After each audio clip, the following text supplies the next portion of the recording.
So this is the most important video in this lecture and in this module. So basically we are going to install Linux subsystem in Windows operating system. So first of all, turn on your laptops and then move on to this PC. Open this PC folder or this PC and then go to install or change a program. Again, open the this PC program and then move to the uninstall or change program and click on it. After clicking on it, you will be on the apps and features page. So in the right side, you see that there are related settings button and there are program and features are listed. So the listed program and features, we're going to click on that and it will take us to the this page where we can uninstall or change any program. So we are going to turn a window feature on, which that feature is installing a subsystem for Linux. So after clicking on turn Windows feature on or off, we are going to show you this Windows feature icon.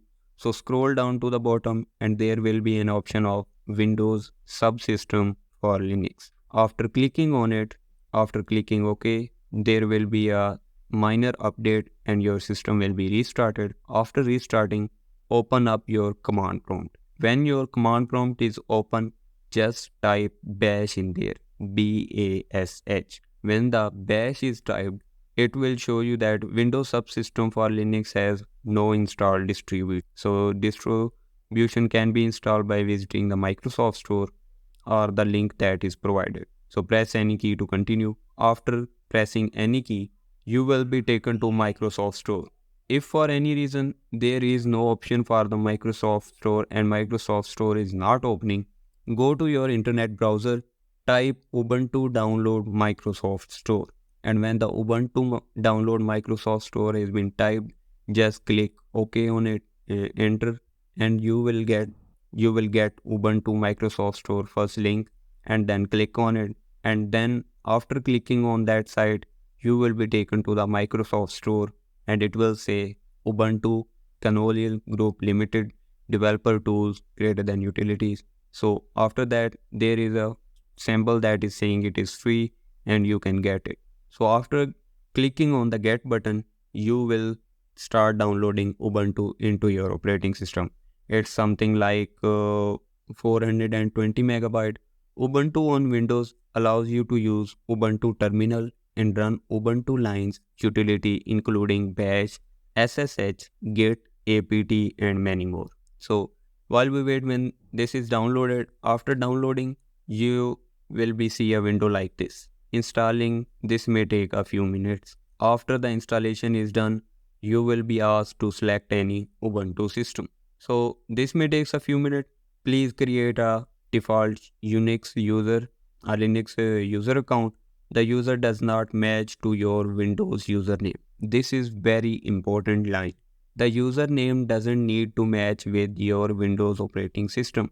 So basically it is saying that the Windows username that we are using right now, like in my case, the operating system name is Abdul. So we don't have to use Abdul again. We can use any other word. So just like I type lion in there, cat in there, just like my favorite animals.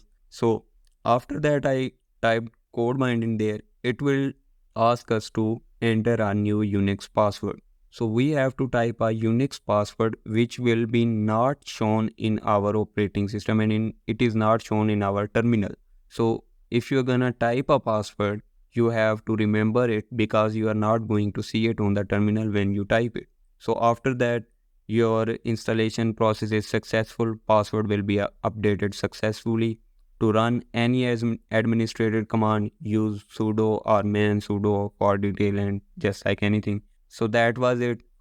This is how you create and install and make a user for Windows subsystem for Linux. If you guys have any problem in this operating system and if you guys have any question that how there is any issue or there is any problem in your PC or in your versions of Windows, so you can still ask me. If you're already a Linux user and you're learning this on Linux, there is no need to make a subsystem. You just open a terminal and can work with us. So in the next lecture, we are going to discuss the commands for Linux operating system. This is going to be practical as well. So the commands we are going to use, we are going to perform that as well. So stay tuned for that one.